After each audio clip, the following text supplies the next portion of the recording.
Lucas, thank you very much for being my guest. You have been banned in the past, I would say, few months by the social media giants for your opinions regarding of what's happening around the world. You are a U.S. Marine Corps veteran. I think you served in the Iraq War, and since then you have become a critical of the American foreign policy, especially the interventions around the world. But recently, when we were chatting, you said you tried to be neutral on the Ukraine war. What has changed since then? Why did you change your mind, and why you're critical of the American, let's say, policy towards Ukraine? Well, knowing like you're an American patriot, right? I mean, if America wins in Ukraine, probably it would also have a positive impact on the Americans in the US. I don't think so. I think the only people who benefit are going to be the people who want the war, whether it be the administration, Biden, all the other people making deals in the corrupt of Ukraine was corrupt just 4 years ago. It was the most corrupt nation ever. Now it's the paragon of diversity and freedom, and we have to fight to the last Ukrainian. So this 180 in the narrative from even the newspapers, you could see what they were writing about Zelensky being corrupt and all that before the war started. Now it's like we have to save them no matter what. I came in neutral, and I still have, I support the people there, the civilians, the Russians, and the Ukraine. I want peace. That's what I've been saying. Mm-hmm. That's not okay for some people. You have to go in there full force, kill Putin, overthrow, and otherwise you're a shill. Okay. But I was observing the narrative, and I noticed that there's too much pushing the Ukrainians into this suicidal idea that they can defeat Russia on the ground. It's just not possible. You can give them weapons; they could fight. Sure, they can push people away, they can win this back, but this is going to be a prolonged war, and they cannot win against a nuclear superpower. It's just not going to happen. And so I noticed these NAFO people, expansion at all costs, just like goading people into this, and shaming people, using memes like. They're trying to replicate the same meme magic that was used for Donald Trump's election in 2015. Making jokes of the war and, shaming people, using these dogs. I don't know what these Dogecoin's dogs are, but they're making this thing like a cool thing to support the war when it's not cool. We should be pushing for peace. So I saw that and I said, look at the West lying about virtually everything, whether it be the ghost of Kiev, all this other problem. Like, clearly the Ukrainian narrative is completely false. And so that's why I was like, okay, obviously the Russians are telling the truth, at least more than the Ukrainian side. So I said, okay, let me look into this more. Yeah, this whole Ukrainian thing is just a push for NATO, US, and EU interests that are not going to benefit the Ukrainians or anyone else. Lucas, I followed the Syrian war very closely. I'm from Syria, and you also covered the Syrian war. Yes. Those who followed the Syrian war, they can see a pattern. They can see a repetition of similar tactics, of media tactics, whether it's in Ukraine or in Syria. But those who didn't follow the Syrian war, they come as a surprise. It comes as a surprise for them to realize later that there are so many exaggerations. Look, the Russian side is also exaggerating at so many points in the Ukraine. All sides do that during the wars, but there is a difference between like exaggeration and the blatant lie about certain topics, especially when the American officials nowadays and even former officials such as Hillary Clinton, they keep repeating the same storyline. It's an unprovoked attack by Russia, unjustified or unprovoked attack by Russia on Ukraine. But we know the history, right? Like, we have read some books, at least, like unlike these NAFO trolls, who I think they're spending all their time eating the McDo burger with the cola, and they think they're warriors on Twitter. These people haven't seen war. They don't know what war means, and they haven't followed what happened after the fall of the Soviet Union, the expansion of NATO to the east, and how much NATO harmed the interests of many countries and many people around the world. And now we are at a point where the United States is on the borders with Russia. We want to ask the reverse question: what would have happened if Russia is on the borders with the United States, right? And those are two superpowers.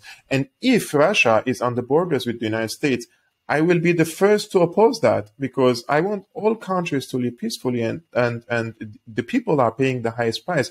But you mentioned there are certain people benefiting from this war. You mentioned the administration. You mentioned, of course, there are the military-industrial complex. But if the United States is giving this all this aid, quote unquote, to Ukraine, right? How do these people generate money? The people who are sending this weaponry and all this aid to Ukraine, is Ukraine paying them, will pay them money, or they will have some privileges in Ukraine? How do these people make money? Like, they're making billions of dollars by profits by this war, right?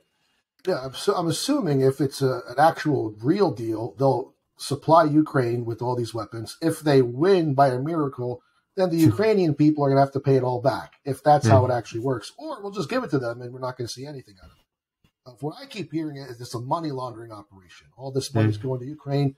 Many of it's not getting to the front, like 30% is, and the rest is who knows where it's going. Maybe it's lining Zelensky's pockets. Maybe it's going somewhere else. I haven't dived into that. But again, for me, I look at the narratives like that don't make any sense. For example, Putin can't shoot anything else. He's out of missiles, and then he does it. Or he's going to take all of Ukraine, and then after that, all of Europe. But you just said his army sucks, and it's impossible. He's going to lose. So that didn't make sense. And I also noticed the whole reason why, and as you mentioned, they start off with the invasion. Oh, Russia unprovoked. What about the 8 years of killing the Russians in the region? Basically ethnically cleansing them because you're making Russian illegal to be spoken, and all these other harassments and shelling and killing, whatever else, by Azov, by the way, which is literally neo-Nazis.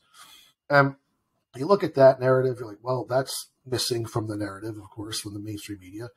But also the fact that the whole reason why Putin did this is for his national security. He wants Ukraine to be a buffer state between NATO and Russia. If he takes all of it, then there's no buffer state. It makes no sense for him to take all of it. Yes. And he said it never was the intention to take all of Ukraine.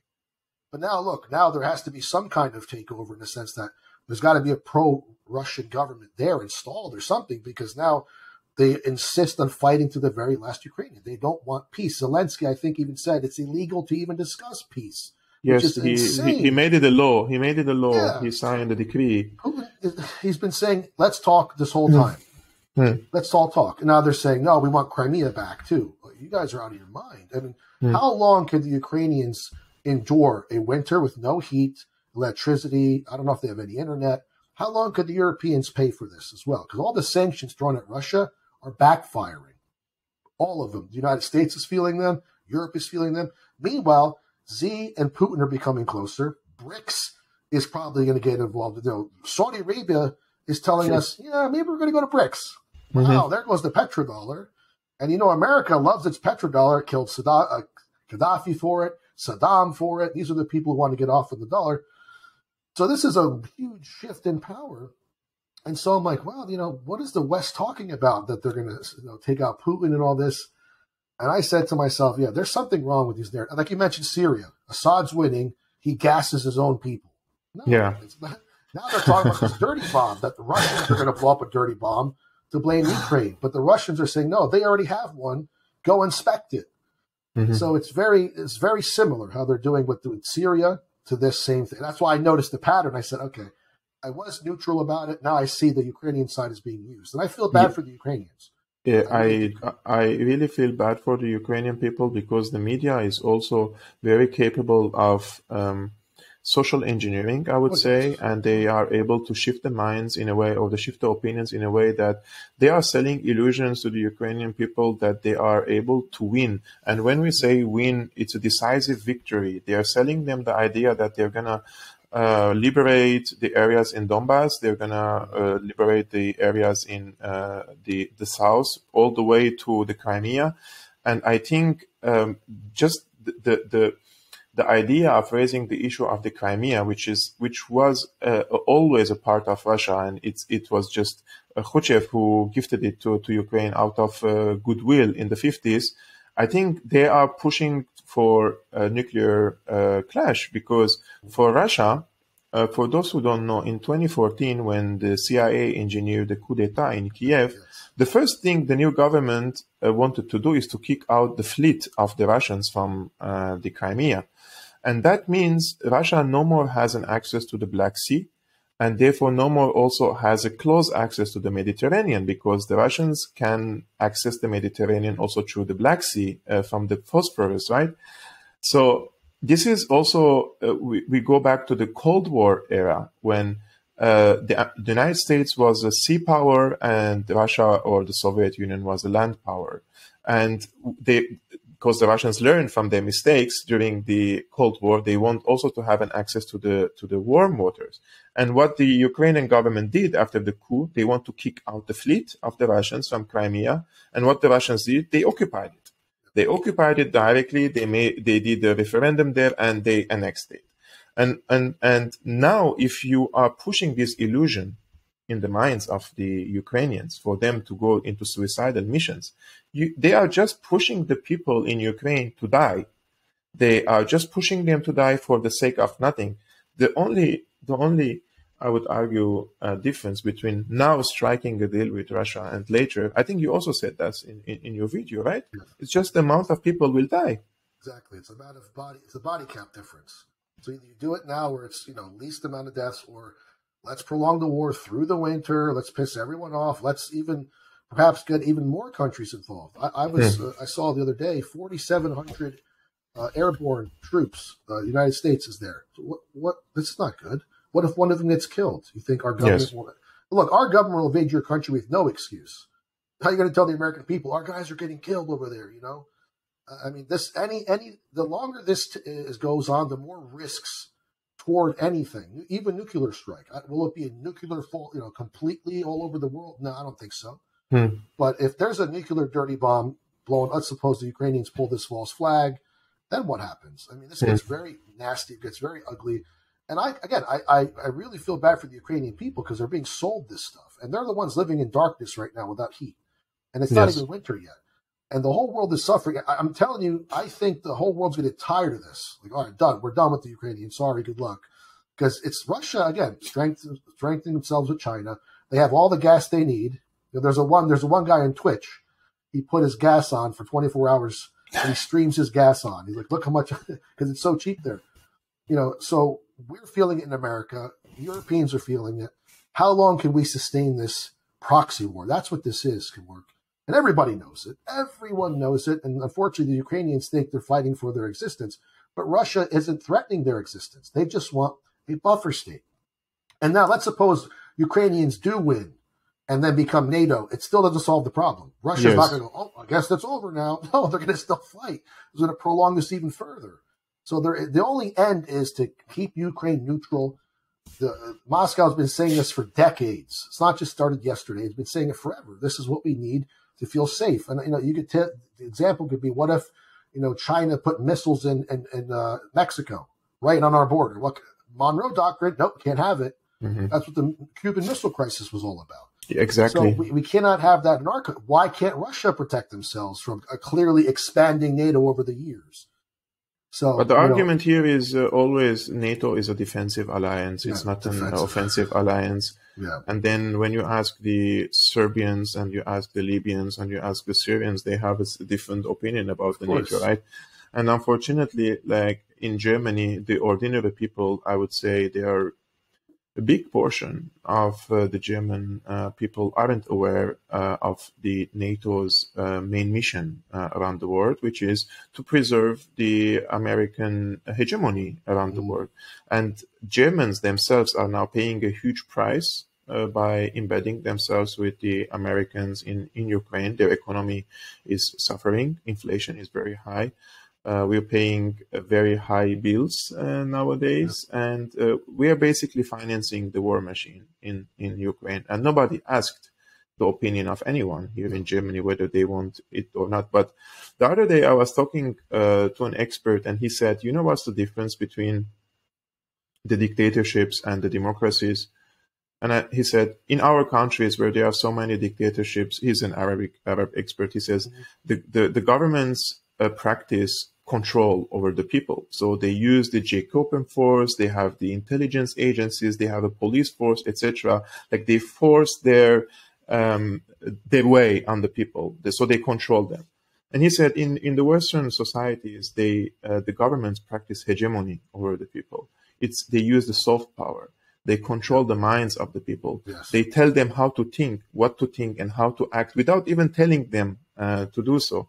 It was very interesting for me because I'm having countless discussions here in Germany. I mean, with different people. Some of them are awake, but lots of people think Putin just woke up in the morning and he's a monstrous dictator who just wants to kill babies, just like they portrayed Assad. It's a very simplistic way of thinking things. But what do the Americans in your country think of about the Ukraine war? Are they how much is the division in the society or the support? I think Twitter makes it seem like every American supports the Ukrainian war, but anyone in my personal life doesn't know anything about Ukraine. They don't know anything. But the Americans are all about the underdog. So they heard, oh, Russia invaded, therefore they're bad, and they're the underdog, and we have to help the underdog. But what if the underdog is a mafia boss that killed your whole family? And it's not really, that's the problem. People don't see the whole story. And that's where the media comes in. And you mentioned they use this soft power, and the media is critical in this mind control conditioning power.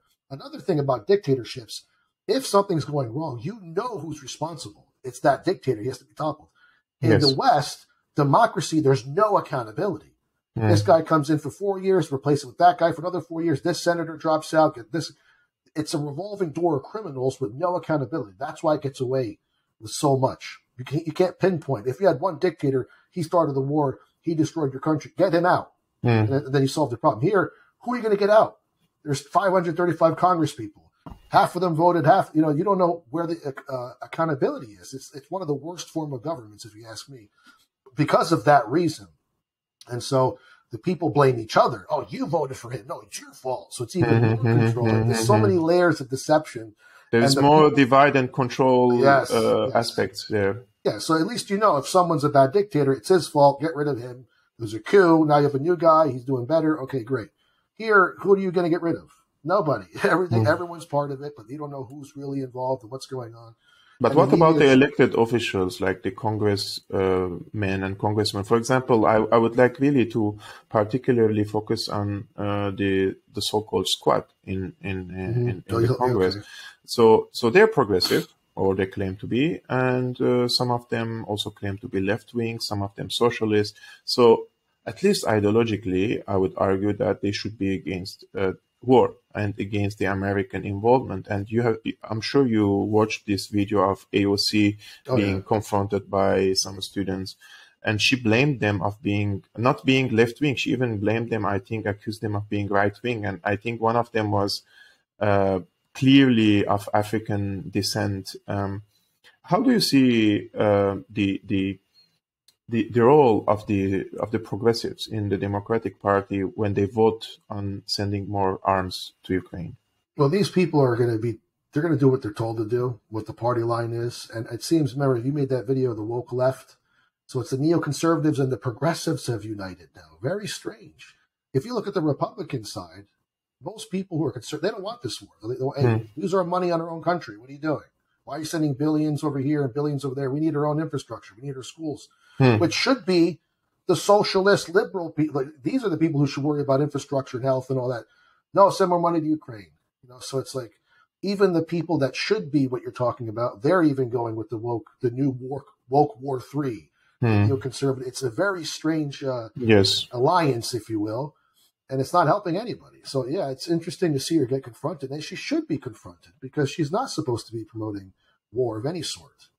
That's the whole thing. It's the liberals who always are against war. Now it's the opposite. Now it's very strange what's happening. Like really, what has changed? This is not only exclusive to the United States. No. By the way, the right wing here in Germany, they're against the war. They're the ones who are calling to halt the arm sales to Ukraine or gifting Ukraine all this, and they're the ones talking about the daily needs of the people. They're the ones talking about raising salaries. They're the ones who are asking to cut the taxes. It's like the roles have changed. What happened to the right and left? It's like they replaced their roles. Or what happened? Well, I think it's because of the values that Ukraine stands for. LGBT, this, and they're basically the paragons of diversity. Again, a few years ago, most corrupt European country ever. who knows what's going on there? It's a disaster now. They're diversity, LGBT, whatever it is, and that those values go with the progressive left, and so we have to fight for democracy in those areas. But Lucas, in Kiev alone, which is the most, I would say, liberalized state city in entire Ukraine, the LGBTQ marches, the pride marches, the bars belonging to the LGBT community, they came under attack by the neo-Nazis. They beat them up in the streets. They kicked their asses in the street. The neo-Nazis, the ones like I'm talking about, the right sector, the Azov battalion, and those people have genuine supporting in Ukraine. It's not like they're just crazy people. No, they have genuine supporting by certain segment of the Ukrainian people, and they are attacking the LGBT community. And now, the ones who were fighting in Mariupol, the Azov battalion, they're being received in the US as heroes, and they don't even mention what is Azov. They don't even bring in anywhere in any article you read that probably they are ultra-nationalists or they have some neo-Nazi tendencies. They don't mention that. These people, like so when I'm even always comparing with Syria, and when they used to say the moderate rebels fighting for democracy, and then you watch the videos in Arabic, like my mother tongue is Arabic, and I'm watching their videos, and they're saying we're gonna ethnically cleanse the minorities. They're saying they throw the LGBTQ people from the rooftops of the buildings, but in the media they say those are the people going to bring democracy and human rights to Syria. And now the same thing you tell Azov. And these people in Syria that we trained, these rebels, Al-Nusra Front, Al-Qaeda, ISIS, they're now going to Ukraine. So the United States, they're moving their assets.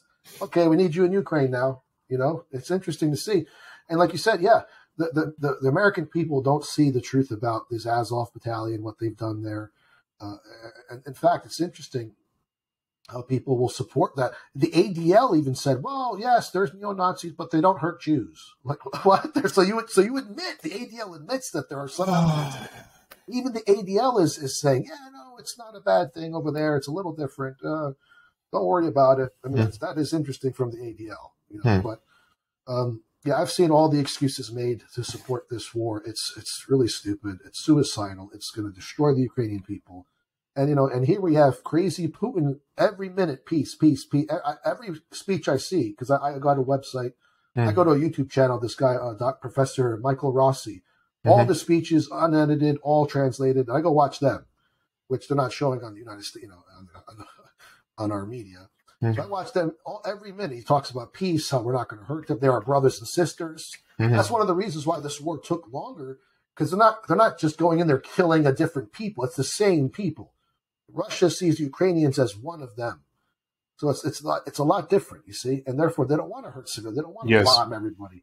But now it's like the Ukrainians, if they don't care, they want to go all in, and they committed acts of terror with the bomb, truck bomb. They assassinated Dugin's daughter, Daria Dugin. I mean, I know Jordan Peterson isn't American, but imagine if the Russians assassinated Mikhaila Peterson for saying something about the war that the Russians didn't like. It's almost the same thing, because Dugin is very popular in Russia. Yes, and very influential. Very influential. So Peterson is too in the West. So imagine if the Russians, let's blow up her car. That's insane. It's crazy. That should have been condemned all over the media. And you know, it wasn't. Well, the United States, we didn't do it. Okay, thanks, United States. Yeah. And then, of course, the lies about the pipeline. The Russians did it. I'm like, this is how you know, Kevork. It's the same script. Let's blame the Russians for what the Ukrainians are doing, just like let's blame Syria for what the rebels are doing. You know, I have no doubt that the United States stands behind the blow. I have no evidence, but I can analyze. I have logic, and I think that Germany has come into a realization that their economy or the industrial sector is not going to survive without the Russian gas. They aren't able to secure the natural gas from Qatar, because Qatar has long-term contracts with lots of countries that has already sold the bigger shares of its gas. they're not able to bring as much as gas possible from Azerbaijan, which is, of course, another dictatorship. But it's okay to deal with Azerbaijan. Yeah. They're buying the liquefied natural gas from the United States with 3 to 4 times more expensive than the Russian gas. So everything in order to bring as much as gas you need to keep your economy going on. I think the people will start paying 3 to 4 times more expensive for the products that they are buying right now, right? Or the government has to pay subsidies. They have to nationalize some sectors. So it's a very difficult path. And look at the coincidence, my friend. The Greens. So there is the party called the Green Party here in Germany. They came to power just recently, and they want to get rid of the Russian gas just even before the elections. And they got a very big support from all the globalists around the world, George Soros people, and all these people were weighing in to support the Green Party. And everyone said before they came to power or in the coalition that their plan is to deindustrialize Germany. And now with the war in Ukraine, you can see that this has accelerated. So whoever has an interest to deindustrialize Germany and keep it a subordinate or make it a subordinate country under full control of the US, this is the party who blew up the gas pipelines in the Nord Stream 1 and the Nord Stream 2. Sure. Any improvement of relations between Germany and Russia will shake the pillars of the American hegemony in Europe. This is in my opinion. No, I agree with you 100%. The people that you mentioned, and perhaps even other parties, but mostly the United States, they didn't want Russia to have leverage over Germany. That's it. Here's a way out of this thing. Nope, sorry, can't have it. What thing? It blew up. The Russians did it. Yeah. So it's such a silly narrative, but that's the amount of gaslighting we're seeing, Kevork. It's so stupid, but they're still printing it out. It's like, that's what happened. It's Russia. Mm-hmm. No, it's not Russia. And even Putin was laughing when he said, it's us, really? Yeah, they blew up their own pipelines. But these are acts of war. These are acts of war. So if the United States did do it, or even if it was the MI6 or whatever country involved in it, did it, probably us, or maybe one of our allies, could be, who knows who could have been, but probably one of our allies or one of us, whatever. Either way, we sanctioned it. No questions asked, right? Mm-hmm. That's an act of war. So the question is, how much longer will Russia tolerate this or these acts of war? It's just, we're involved in the war. Russia is fighting the collective West. Yes. When Putin says that, he's not lying. There are all these other countries. But I even learned Italy has troops on the ground. I was born in Italy. What the hell does Italy have to do with the war? Italy, Poland, there's people there. Maybe they're operatives. Maybe they're not troops yet. But now we got the 1st Airborne. Who else is going to send troops? Belarus is trying to get involved. They're securing the area. This can get very ugly. And the longer this conflict is extended, the worse it can get. And that's what I'm trying to tell people. We got to push for peace. Look, if Putin's bluffing, that's the argument. Oh, we can't trust him. Okay, sit down with him anyway. Let him lie, and then show the world. See, he was bluffing. Mm-hmm. But you won't even sit down with him because you know he's not bluffing. And these people are telling Zelensky, his handlers, you're not sitting down with anybody. You're going to push all in to the last Ukrainian. And that's the saddest part of this. Yes. This is the saddest part of it. The former Chancellor of Germany, Angela Merkel, she warned the current politicians in Germany to take Putin seriously. And she said, when Putin says something, he's not bluffing. Take his words seriously. Don't underestimate his words and his warnings towards Europe, because there is a big charade here of ridiculing whatever Putin says, and there could be a very high price for that. Lucas, my last question for you is: what do you think? What do you expect the outcome of this conflict in Ukraine? Are we going to the edge, and then both sides strike a deal like happened in the Cuban Missile Crisis, or we're gonna slip into a bigger war? I hope, and even Macron, if you see, we don't want World War III. The peace is happening when Ukraine decides I think he's saying, look, we got to just let these people chill out. I think nobody wants war. We don't want war. The Americans don't want war. Europe doesn't want war, I don't think. So they're going to push this Ukrainian thing. They're going to see they can't pull it off, and I hope that they're going to find at some point a peace deal. I'm pretty much sure after the Ukrainians freeze this winter, they're going to either maybe Zelensky might be removed from power by his own people. They might, if anyone's going to get taken out, it's him, not Putin. Putin has all the support. He's got Z behind him. Everyone loves him over there. So if anyone's going away, that's the Ukrainians who are freezing, starving, and have no internet, whatever the case. Because now the war, gloves off, okay? Gloves off, infrastructure, power grids, all that. So I'm hoping that the Ukrainians come to their senses and say, you know what, okay, we lost 4 regions, but it's better than losing our entire country. Talk peace to the Russians and then see what happens there. And I think that's what's going to be by more countries as they get sick and tired of suffering for this war that doesn't benefit them at all. I totally agree with you. I think if the Ukrainians continue fighting, they will even lose Odessa, and then they will turn their country into a landlocked country that has no significance, no importance, no geopolitical importance, no access to the waters. They will be a failed state forever, economically, industrially, and everything. Let's hope that also the decision makers come to their senses, even if they reach to the edge and then decide to strike a deal, because I think no one can defeat anyone in this war. Russia can't defeat the United States, and the United States can't defeat Russia in this proxy war. And we all hope for peace. Lucas, this was really nice conversation with you guys. I will put the link of Lucas's Twitter account in the description below. Please go and follow him. He just recreated his Twitter account. It's very nice that to connect with people like him around the world and also support the work that he is doing online, because voices like him are very important, and also motivates us to encourage also other people to call for peace instead of continuous war. Thank you, Lucas, for being my guest. Thank you again, my friend.